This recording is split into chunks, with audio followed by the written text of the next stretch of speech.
Bonjour, fellow armchair generals. This is Gamer 1745, and as you may be able to tell by my lame intro with trying to use a little bit of French, we're going to have a special episode here made live on Twitch. You're missing out if you're not going to be here.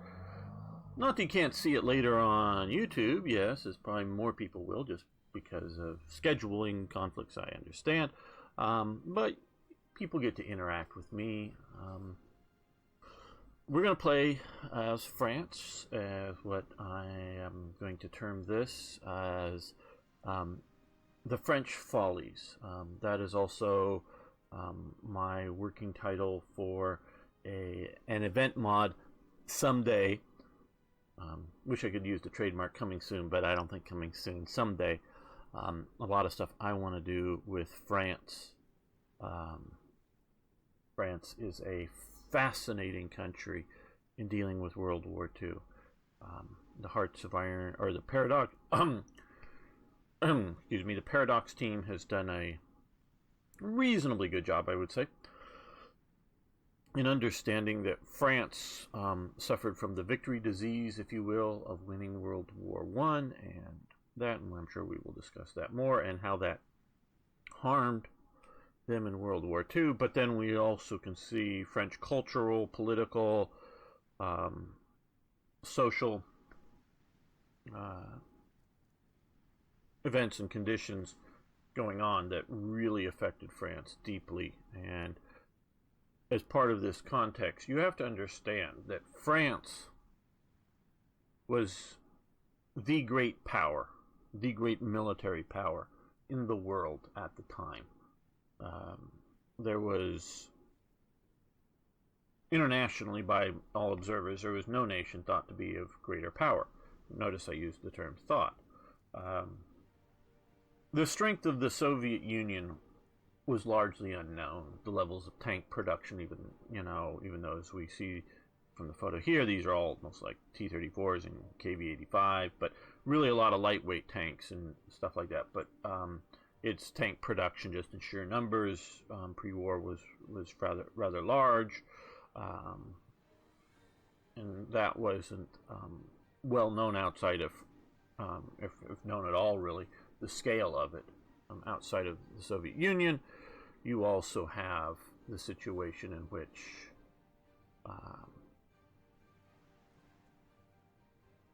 Germany ended up being demonstrating that the sheer size of your army or the sheer number of your tanks doesn't determine your relative military power, because they crushed France in one sort of big battle, if you will. Obviously, it wasn't a Napoleonic type battle in Waterloo or Austerlitz or wherever, on one day, but coming in and crushing France in such a way that France is just unable to deal with it.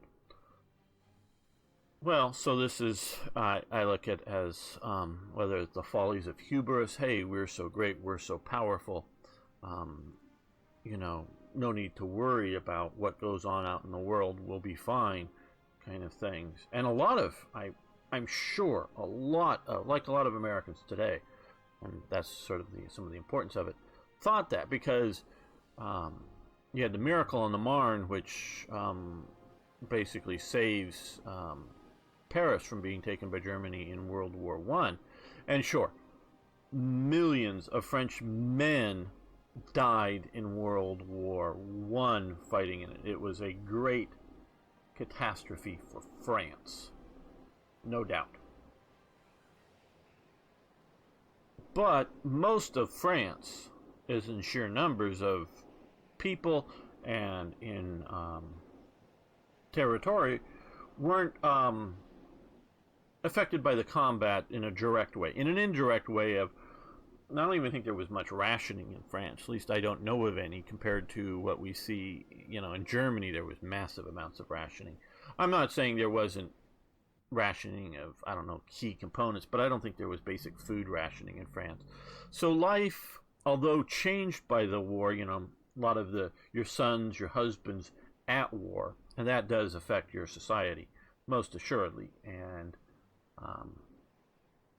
people were impacted by that, and the losses, and also the buildup of buildup and armaments and munitions going to the front. That all affects you, but that's different than like in World War II. Even in Britain, you're being bombed. It's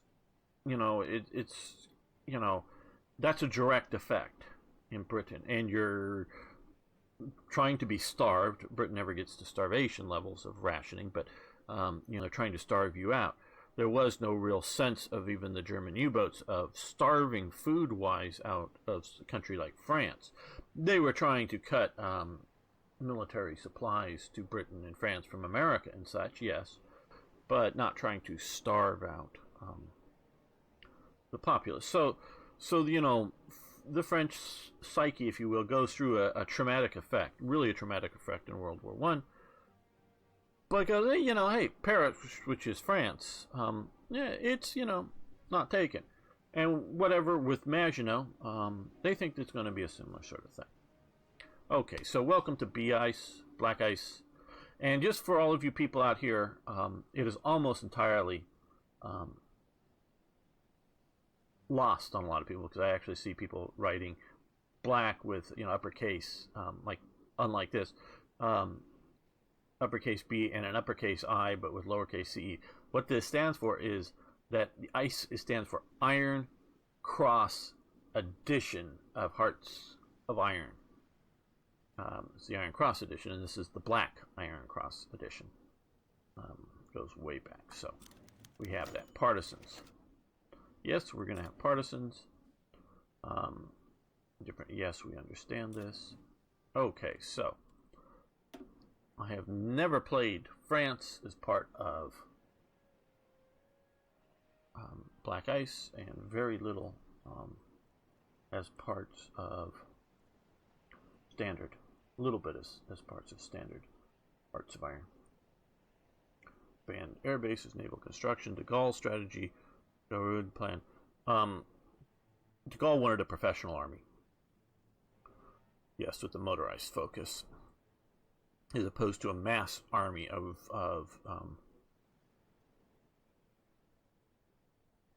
draftees. There's a big difference on that. Okay, so 49 days, 70 days. Okay, research industry. That sounds good. And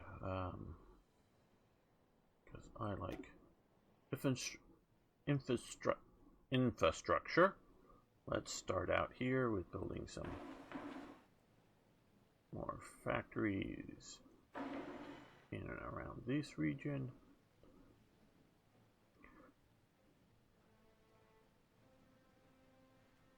And, well, Normandy for the third. And for research, let's see our current state.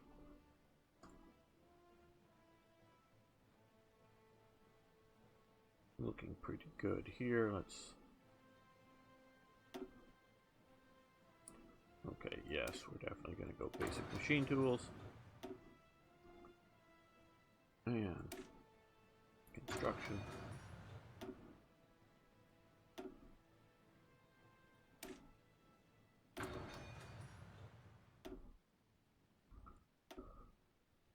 It's going to be decided on the ground. Now,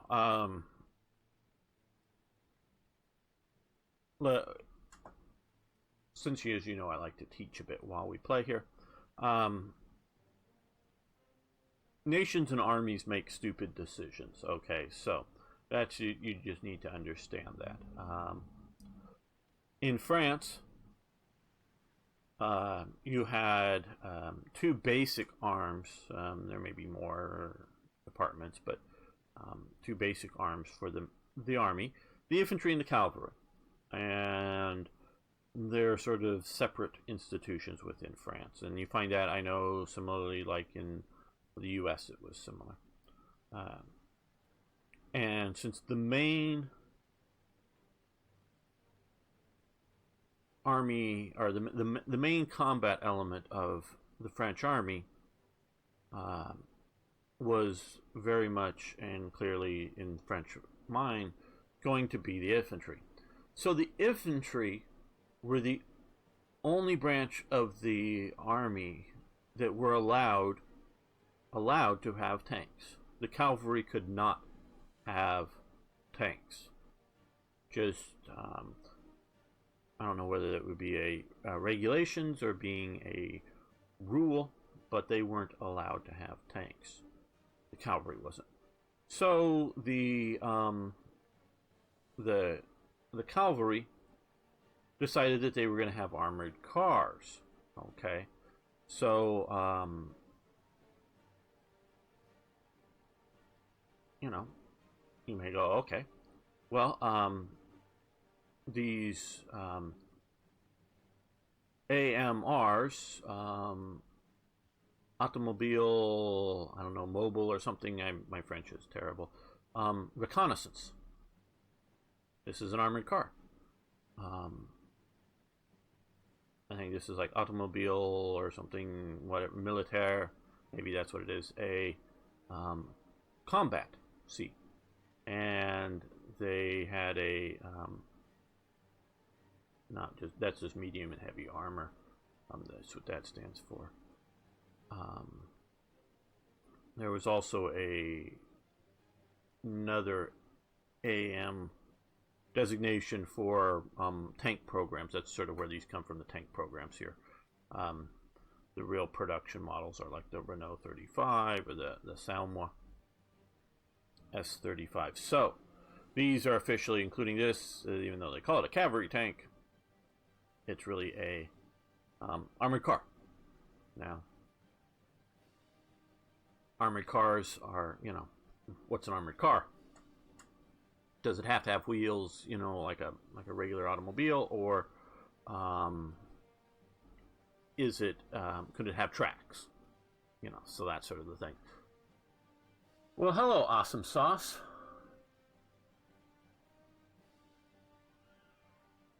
Well, okay. Awesome Sauce is asking, do I think Paradox is dumbing down their games? Okay, a couple of things. One, I have played an extremely little of EU4. I started on EU long before I ever knew anything about Hearts of Iron, so back when it was just Europa Universalis, and I bought it off a store shelf, here in the US, and didn't even really realize there was a Paradox company. So EU1 and EU2, I played the hell out of those, so I have a good familiarity with those. But I really don't know well enough in 4 versus some of 3. I played a little bit of 3. I do own 4, but not many of its DLCs. I don't own Stellaris, so I have no educated information on Stellaris. I do follow Martin Award on Twitter, so I sort of get updates, of what they're doing on Stellaris, but the dumbing down thing. Okay, and this is an important question for everybody. Do I think they're dumbing it down? No, I do not think so. I did think so about halfway through the, halfway through the period from once they announced Hearts of Iron 4 and the release of it. From there, once I found out enough about Hearts of Iron 4, until about, I don't know, the first sort of year of release of Hearts of Iron 4. But now that I've continued to watch and what they're doing, no, I don't think they're dumbing down it. What I think they're doing is a different thing. And dumbing down is sort of a quick and easy term for it. What they are trying to do is simplify human requirements for management, if you will. Now, is that dumbing down? No, because if... should be here. If every single division that I want to make, that I've got to, shall we say, edit this one, okay, and then edit the next one, and then edit the next one, and then edit the next one. Now, like you don't have to in uh, Hearts of Iron 3. You can just hit, serial or parallel production of the same division, obviously. But once we're making 6 divisions, parallel, serial, or whatever, doesn't matter. But once you stop that, you have to then, as a human, to make more, you have to then go back and paste together what you want the division to look like. Where here, you just hit train, boom, this division is here. If you want to create a new one, you can continue using this. You can duplicate this, save it under a different name, and off you go, and just edit these so you can have a early style and a late style divisions. So they're trying to reduce down the amount of work you need to do for the human. That can feel like dumbing down, but if you look at this, now this is obviously Black Ice is doing stuff. This is pretty sophisticated, this whole thing.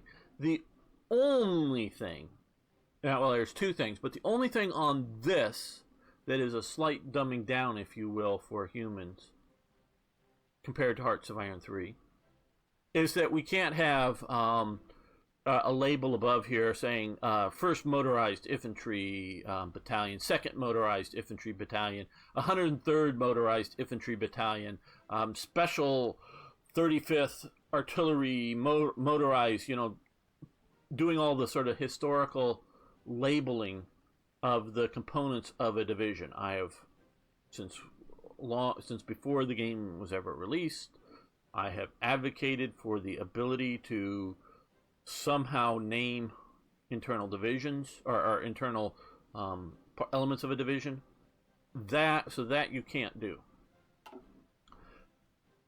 The other element is that I wanted to be able to have some of these templates non-buildable and in essence hidden, so that if I wanted to throw in a historical equivalent of a French conf group that has, because the idea, and Podcat is right, armies like standardization. So most divisions of us, like the basic infantry division, are going to follow the same plan, at least in theory. But you may have, special fortress brigade that was in this one province for France that was sort of famous because it held out for X number of days, and because of immersion and whatever, I want to give it to France by an event. I can't have it show up and then not be, and then whether you give it special subunits, either special one of these or special units of these, give it that, or give it a special order of battle that I don't want to be copyable. I can't hide that, if you will, from the player. So that that is 2 things that you can't do. The other thing here is that they need to be able to do a little bit better is, although armies, and as I've said this a lot, only change when they must. They don't just change because it feels good or they want to. So he's right, absolutely right about that. So the idea that you sort of experience shows when you need to change. Combat losses or victories, doesn't matter, but like air combat, okay, you get experience on, what you need for air combat, whether you need different ground attack aircraft or just different modifications to aircraft, or you need different fighters or whatever it is. That gets you the experience. I totally agree with that. But there is still research, training, and other elements that should be gaining this on a slow but steady basis so that you can make some of the changes. And also, particularly in the standard game, it's really a progression, in that they want you to start out with some sort of basic thing and then add to it over time, instead of, well, let's come up to here, instead of having all of this sort of as a historical starting point. So it's trying to cut down your needs to micromanage the game. And also what's happened is a lot of the detail, and a lot of us that watch my channel play Black Ice are used to a lot of historical detail, much more. We forget how, compared to Black Ice, compared to standard Hearts of Iron 3, how much less detail there is in Hearts of Iron 3 compared to Black Ice. Is a lot of details, a lot of historical detail, a lot of things like intelligence. So the whole spy game is basically gone. And I'll tell you what, and this isn't from any secret information that I have, it isn't that they didn't like, oh, well, we don't think it's important. Oh, they think it's very important. It isn't like, oh, well, we need something to put into DLCs to make money on later. No, it just, the budget, and that partially means the budget for how many staff you can have developing the game, for how long you get to develop the game, so if you've got 10 people for 3 years, that's the budget, they can pay 10 people for 3 years to build this game, and then we have to release something. They just didn't have, if you will, the budget to put the intelligence system into the game. And two things were very much going on. I do know this. One, although this is a Clausewitz engine, it is not the same game, and you can't just copy and paste. You can sort of, copy and modify or whatever, but you can't really, to the best of my understanding, and I don't know the details of working in the Clausewitz engine, you just can't grab the intelligence system of Hearts of Iron 3 and dump it in 4. So you have that element of it that you can't use. So you have to, this is sort of a new starting over. It's not just Hearts of Iron 3 plus. It's starting over again. And two, Podcat, Dan, however you want to call him, very much has the philosophy that if he's going to do something like intelligence, putting it in the game, he wants to do it right instead of just throw something in there. That's his philosophy. Now, the big controversies over these that are going on are these counters. Yes, after fashion, but what we were meaning were square things, basically. Not that they couldn't be rectangle at all, but sort of a square thing that would not have these big giant men, that those things would give by little colors on the corners or little arrows projected from them if they were moving or if they were in combat, where I'm for various visual reasons for the game that we're playing, as well as game information like this doesn't show up well as to, okay, there's a little arrow moving, but it doesn't point to which province it's moving or something like this. It's why I'm continuing to use they're not the 3D models, so I entirely disagree over some of the design decisions that Podcat has made over time. And trust me, I've let it be known that I disagreed with them. But the mere fact that I disagree with them doesn't mean that he doesn't want to do it right as he sees it. So he's very much looking at trying to do it right instead of just doing it.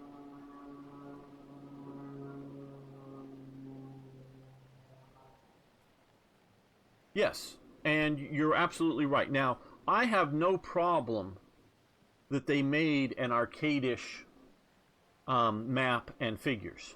I think it's a very good idea for them to do it. It just doesn't meet my needs, meaning they're going to please more people out there by doing it this way, because this is what the youth and a lot of, if you will, casual gamers, but who are casually gaming, but who will buy the game and buy enough of the DLCs to make it a very well-selling game.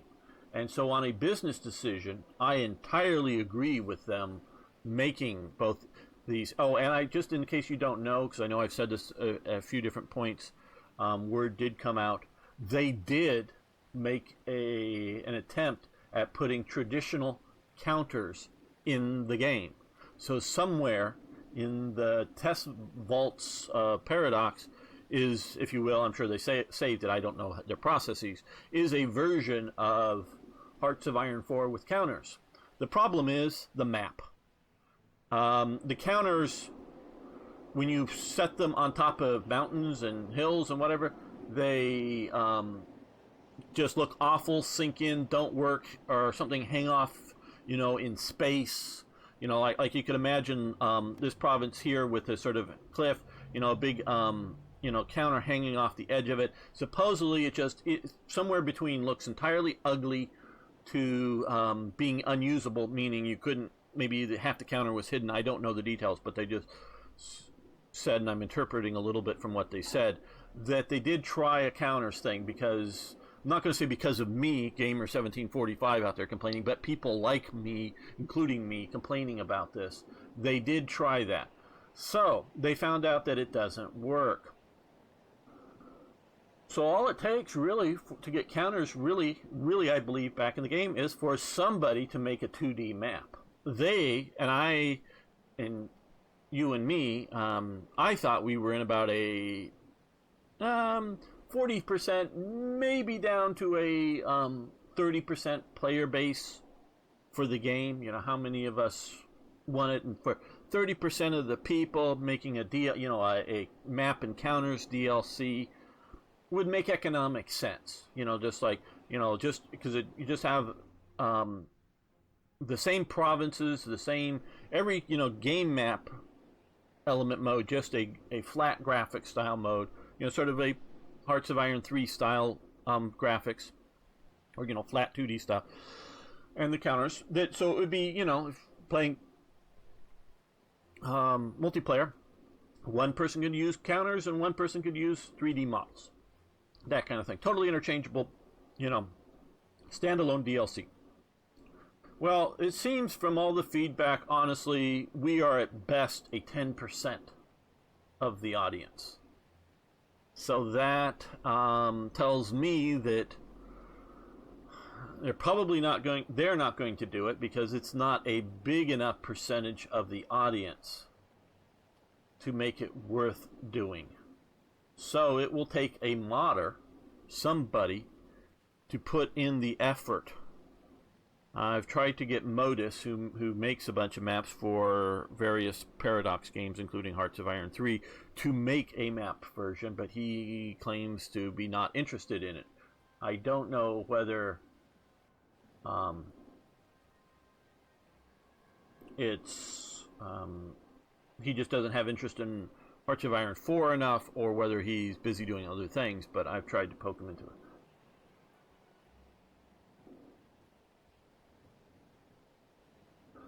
Well, yes, and I get, and that's your point, dumbing it down to the intellectual player.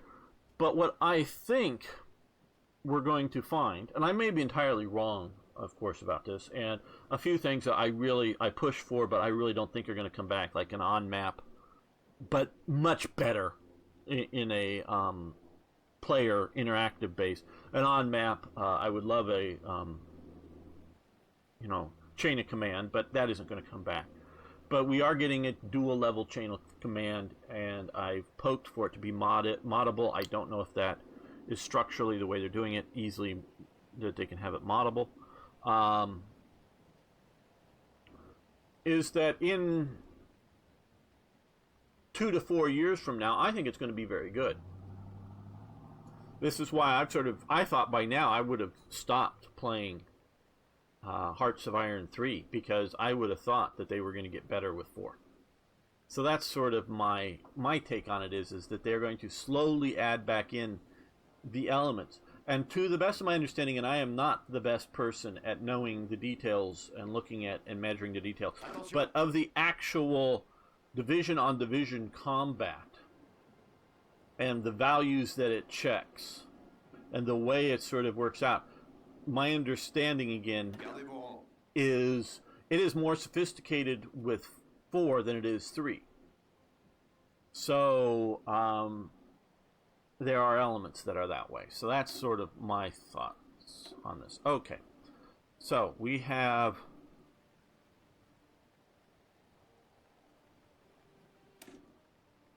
need to build newer, better tanks. So we are going to do the R-35s, get those into production. Let's look at artillery.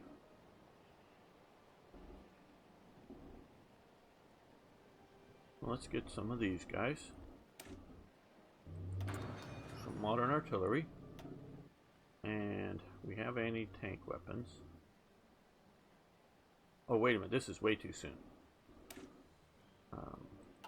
Yeah, let's cancel this. What we really need to do is come over here and research battle. Ooh, that's also... What the...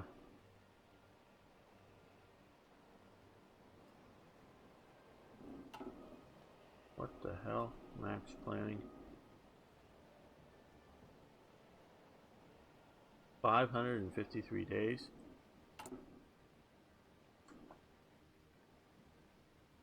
Planning speed. Oh boy, look at that, fellas. Land doctrine research time. Victors of the Great War. Plus 175%. Oh, wow. Not saying it's wrong. I'm just going, oh, wow. Does that affect these guys here? 400, oh, wow. So they really don't want us to do any doctrinal research. Well, I'm going to start doing some instead, because we're going to, yes. So we're going to do some of that. Now, let's look at aircraft. We want to control our skies, so let's get a fighter into production there. Now, let's look at... We have 17 factories. A lot of stuff not being produced. Okay, well... Let's move some of these guys that are going to have a long time to produce down to the bottom. We're going to move this guy, or keep him up there. We might as well continue this production, because I don't think we are generally research or resource limited.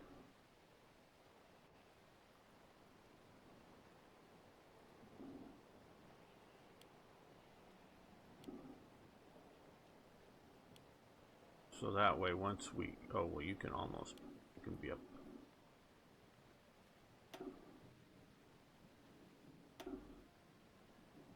Let's just move you to the top, because you're almost produced entirely.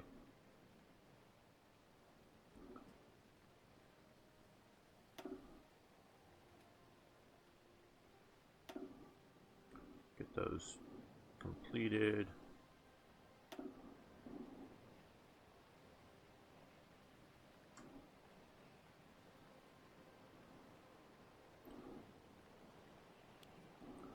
A lot of us players, and I think you included Awesome Saw, expected Hearts of Iron 4 to sort of be a fully developed game that just takes Hearts of Iron 3 to the next level, and it clearly doesn't. It's a, it's a restart. It's a complete reboot. So they just started from scratch, and it's upset a lot of people, both in design decisions. As well as, it's not a complete game, but that's now Paradox's philosophy, is that instead of fully working up a game to everything they need, yeah, we're not going to train any new units.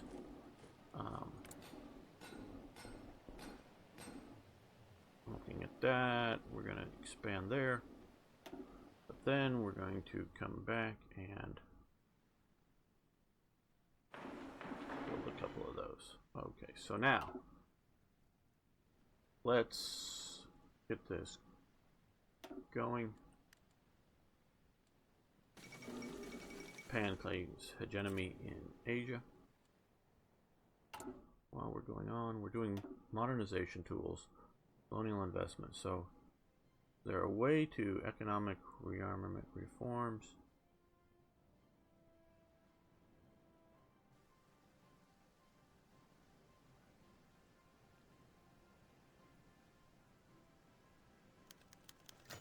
Heavy aircraft level 1, light aircraft level 2, no shipyards, no subyards, no artillery factories, no truck factories, small arms factory, no ammo factories, no uniforms factories, Navy size large, Air Force size small, Army size average, Green Army.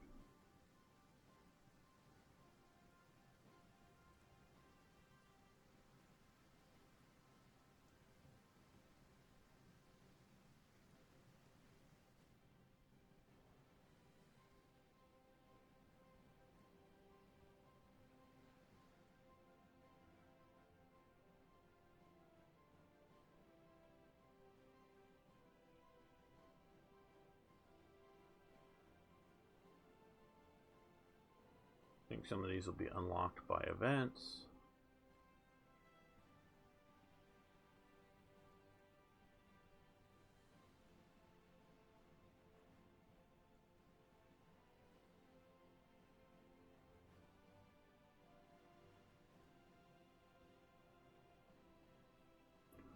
Sort of looking for a plan to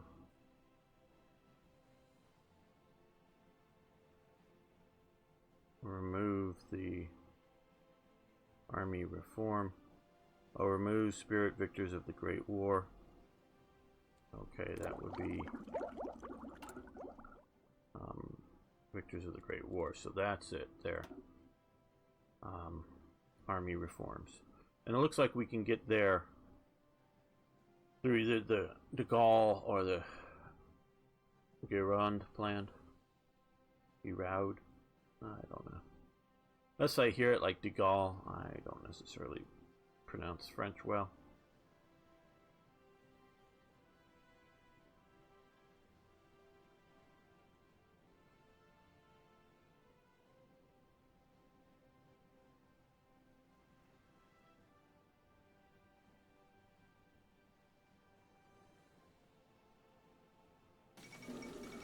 Winter Olympics, yes.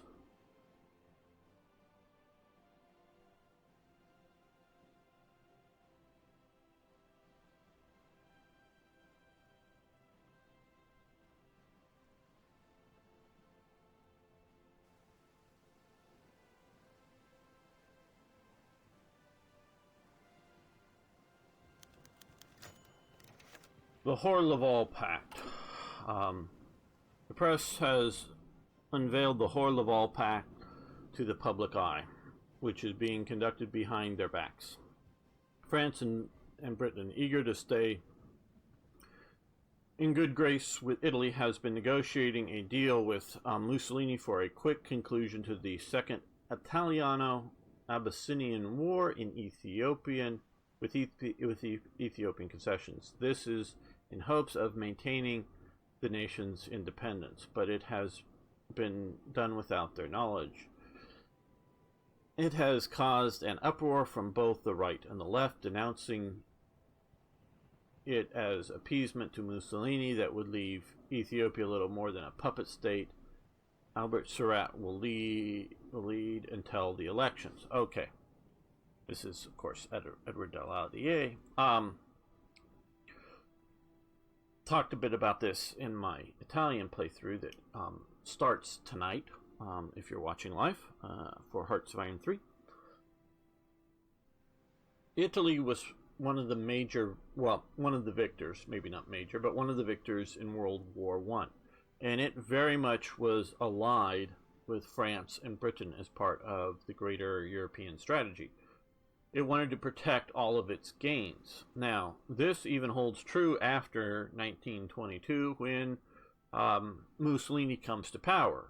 So you have a fascist dictator, and he was a dictator, but he wasn't an all-powerful dictator. I want to sort of distinguish the difference between a Hitler or a Stalin who could do to some degree more or less what they want. Hitler not as much as even popular imagining thinks, especially early on.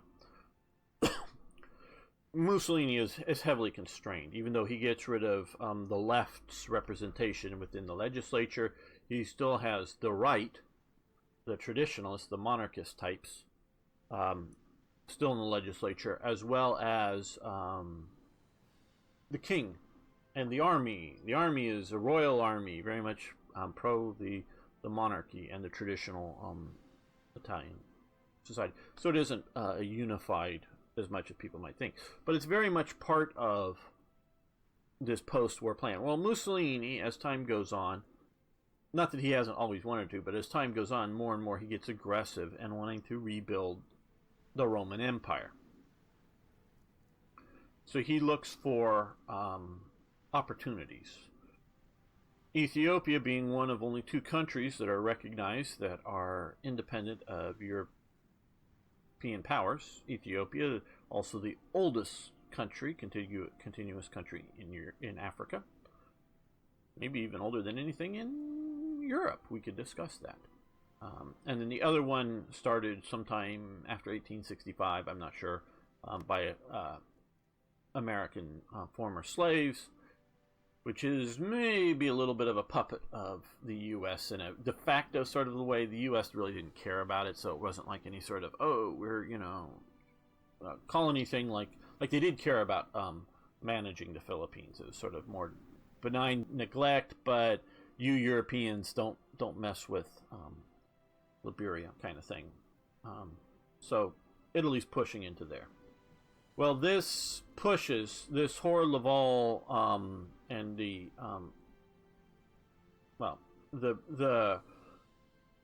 British and French reaction to this really starts pushing Mussolini into Hitler's arms.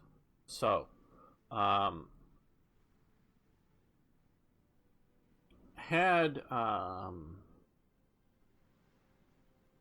France either been able to the Hors-Laval Pact. Hors is the British representative. I forget what his first name was. Been able to work out a deal with Mussolini. You might have seen a very different world in which, because also in 1936, Mussolini is working out the Three Powers Pact. That's what it's called, the Three Powers Pact. And it is between fascist Austria, and nationalist, I would say at the time, under Horthy, Hungary as an anti-German defense pact. Not an anti-German as we're going to defeat the Nazis or anything like that. It was just to keep that from happening. So that's what Mussolini is going down and has been working up before, because it's signed in 1936.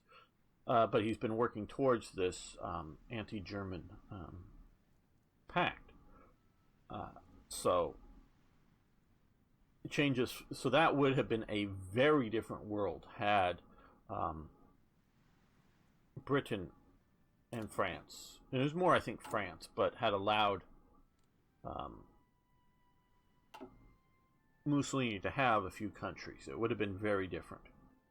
Because I'll tell you, however bad, and fascist rule, say in Albania was, King Zog's Albania was no great shining example of how to run a nation. He was, to my understanding, basically sort of a mountain warlord, mountain bandit that sort of took over the country.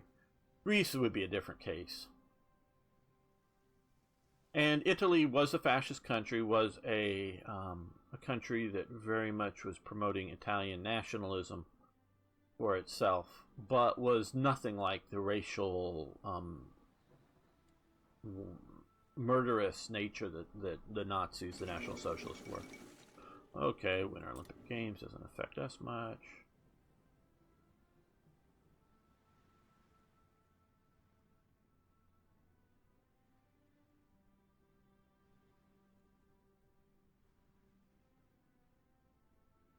And let's speed this up even more. Inflation. Okay. In 1936, France recovers slowly from an economic crisis that hurt the country in 1931. The unstable political situation, the high amount of unemployment, and the public deficits are already challenging for the government. Unfortunately, the fast inflation caused by frantic overestimate. Fortunately, the fast inflation caused a franc overestimate, as in the French franc, the currency. It provides an economic crisis, and 2/3 of exports collapse, with general capital evasion, meaning capital flees the country, and resistance of some of employers. The situation is alarming, and the disillusionment of the working class for politics is already huge. So we get national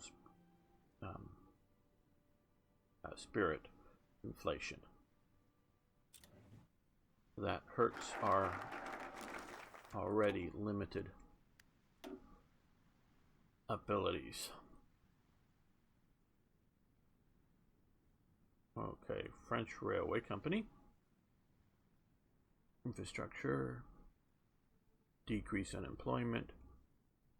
We need this to do this. So this, 56 days. Ooh, a lot of civilian factories, we get that.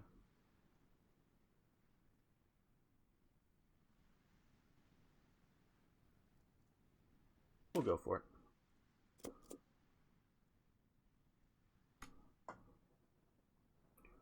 Now, insufficient resources. Okay, so what we need to do here is oil.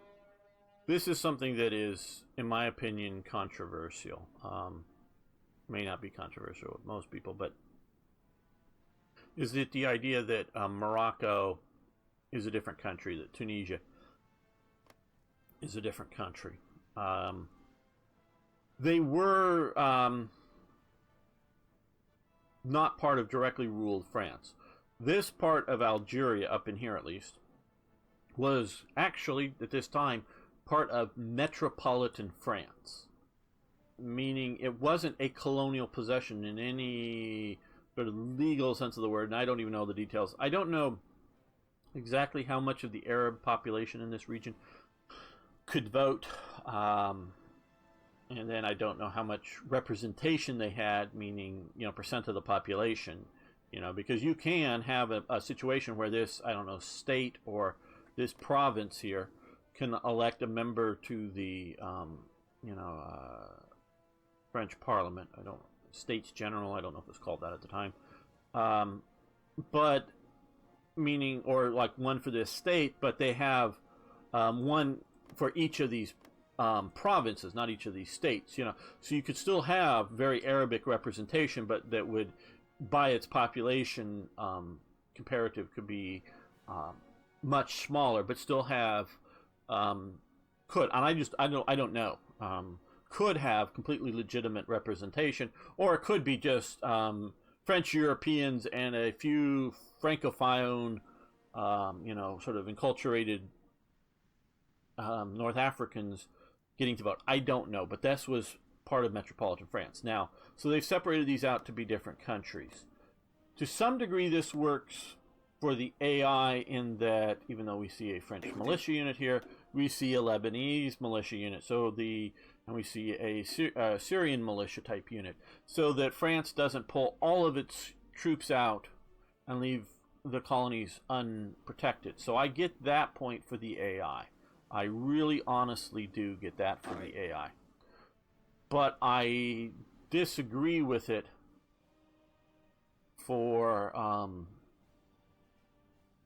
a human, because these are part of territories I control. So, and they don't have, to the best of my knowledge, nearly the dominion status with their own. There was a king of Morocco, there was like a king or a bey or whatever it was called in Tunisia, but it was very much more of a puppet state. And at least in my opinion, again, this is my opinion, I'm not an expert on this. You see, we have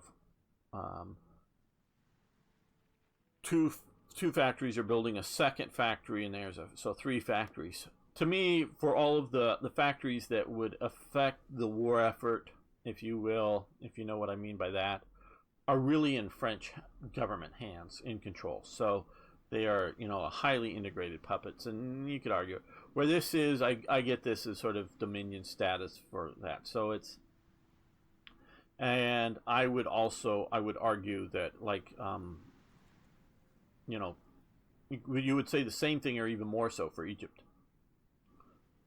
But I would have a national focus to sort of nationalize some of these regions under, directly under France. So, but what we need to do is, do we have a, like French Indochina, we need 26, so, place out here that is ours that we can trade with at a really good benefit. It doesn't look like it. Okay. So we need to trade with somebody for oil. And a lot of it if we're going to build effectively.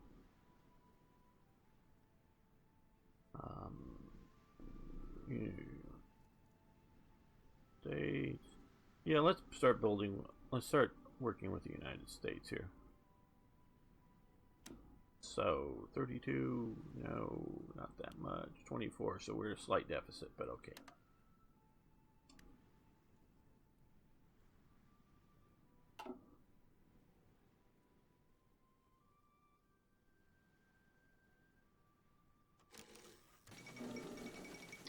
Then show.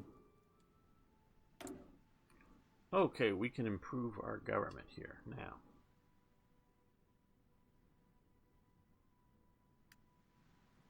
Now that we saved. Okay, didn't think we could do anything more than the civilian economy.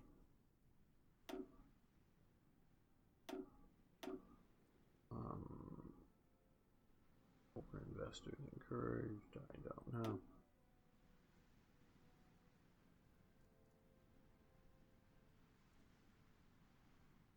Don't know how much useful right now. We have enough manpower, especially since we're not building any more divisions, because we don't have enough equipment to supply the divisions we already have. Okay, we could probably use a better or additional economic ministers here.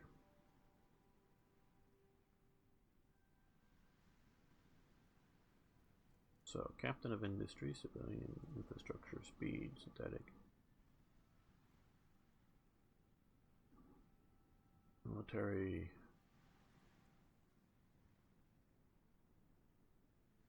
Okay, we already have him, industrial planner.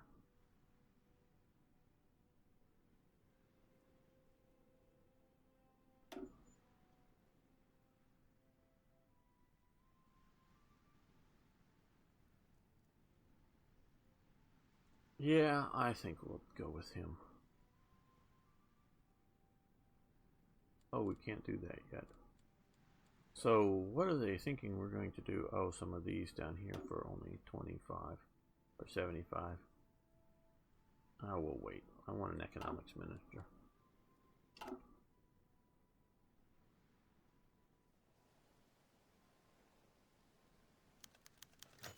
Okay, remilitarization of the Rhineland. Okay, several German divisions quickly advanced into the Rhineland, making the first time since the end of it. Okay, let's see. This is an active war.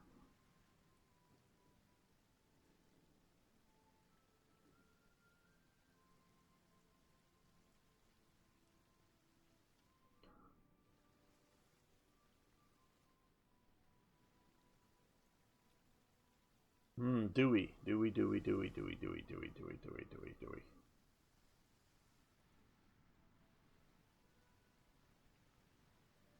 We're gonna save. Well, no. Yes.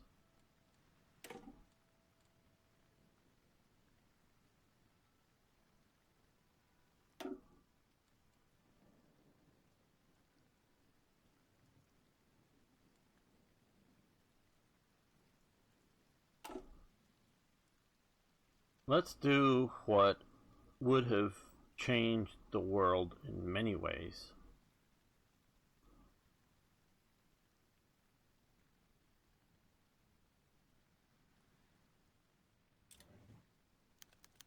Britain supports us. Great.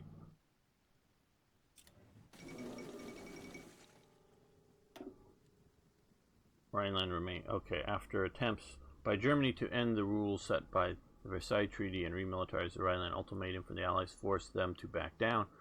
Both Britain and France threatened to mobilize if Germany proceeded with the plan. It quickly became clear that this level of resistance was unexpected. Germany was not prepared to face both countries in an all-out war. As it stands, the Rhineland will remain demilitarized zone as dictated by the treaty unless Germany goes to war. They should have... Wow. Hey, Django. Yes, France. And we just faced down the Nazis. We were willing to go to war over remilitarization of the Rhineland, and they said, ouch, no, and retreated back. That ceremony here, and if you notice, although that is an SS guy who I don't recognize, that, of course, is Hermann Göring, and I want to say Kurt Student, but now I know, and he wouldn't have had his Iron Cross at this time because he earned that during the invasion of the Netherlands. Looks like Kurt Student, but also another Luftwaffe general, probably some other guy. I'm just not placing him. But all these brown uniforms, now that I don't know for sure because that doesn't look like that. But all these brown uniforms, this is the post-Spanish Civil War welcome home ceremony. Germany did keep the its involvement in the Spanish Civil War off the press as much as it could during the war. But after the war, they got all the veterans together, and because you realized it was from 1936 through 1939, and they rotated a lot of troops through it, mostly Air Force, mostly Luftwaffe. But so very few were there for most of the time. I don't know how long the normal rotation would be, but rotated through. But they got the guys that were there early. They got the guys that had just come home, whatever, and had a big parade and a big thing in Berlin for them once the war was over and Germany won. And that's what this photo is from. Okay, so we are not at war. I was prepared to go to war, so let's speed back up with that. So we didn't lose that. Okay, so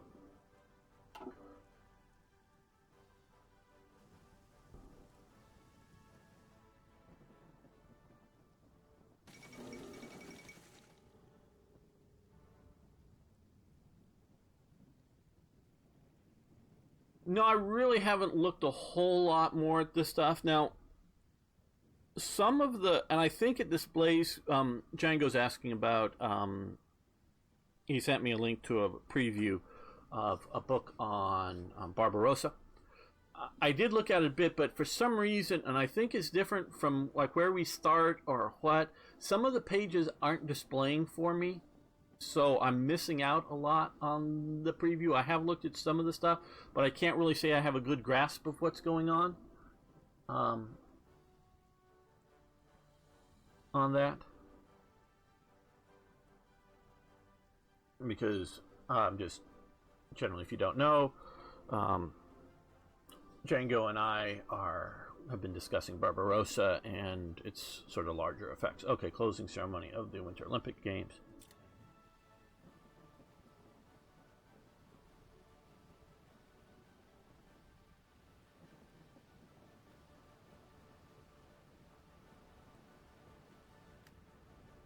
Now, stream, don't go anywhere, like, Twitch stream, but we're going to end the episode for YouTube now. We're going to continue playing, so don't go anywhere. So I want to thank all of you on YouTube for watching. I want to thank you for liking the videos. If you haven't already, please subscribe to the channel. They say to do that in YouTube school. And of course, please post questions, comments, suggestions, ideas, corrections. Love hearing from you. See you next time for more Hearts of Iron.